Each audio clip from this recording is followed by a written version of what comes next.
Hey guys, good evening. This is Pastor Nohán here, coming to you guys here via video for tonight's really just devotion and understanding, right? When we think about sports, we both know there's like a team sport and there's individual sport.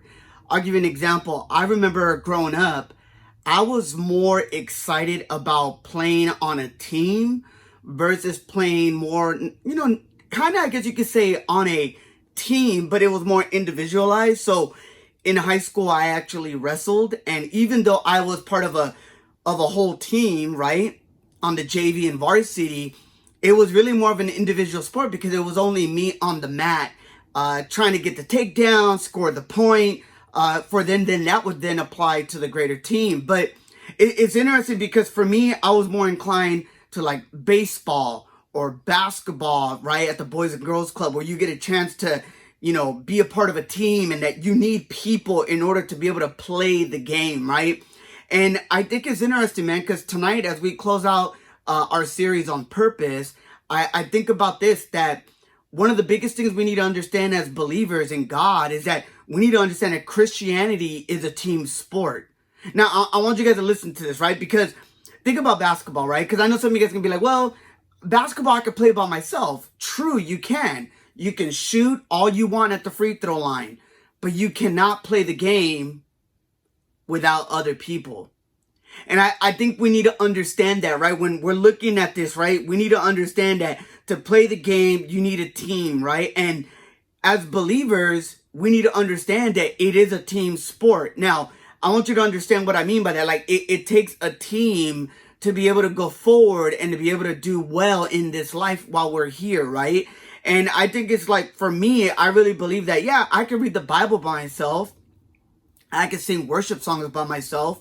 But there's something about living out your faith together, students, parents, as a whole community, that just makes it stronger and to be able to really fight through some of the tough moments like we are going through now, right? And I want to read this, right? In 2 Peter chapter 2, verse 4 and 5, the word of God says, as you come to him, the living stone, rejected by humans, but chosen by God and precious to him, you also, like living stones, are being built into a spiritual house to be a holy priesthood, offering spiritual sacrifices acceptable to God through Jesus Christ.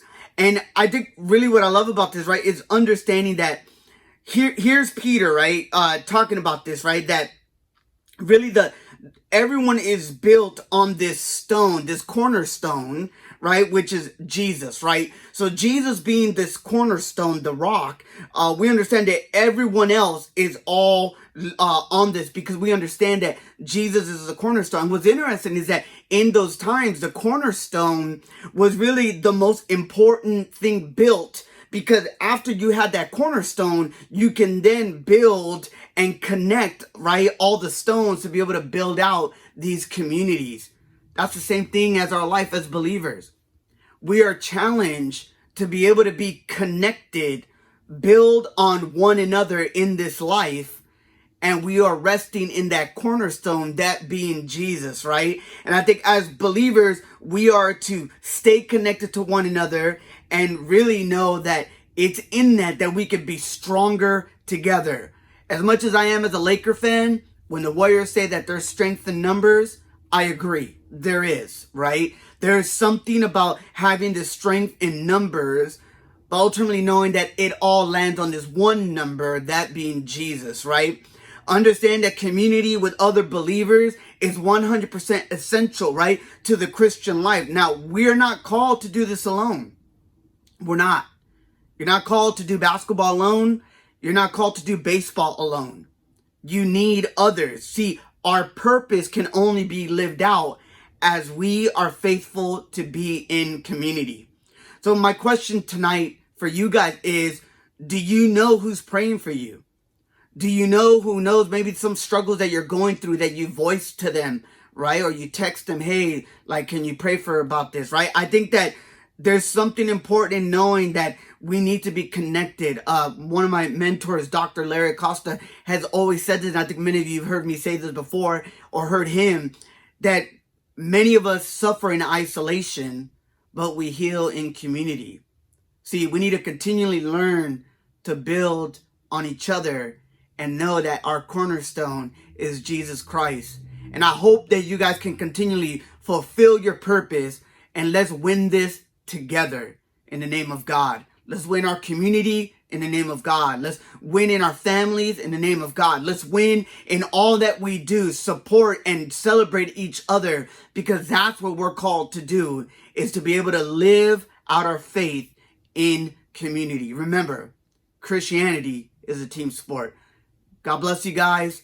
Thank you guys for joining us. And again, feel free to stay connected with us. Follow us on HYM Youth.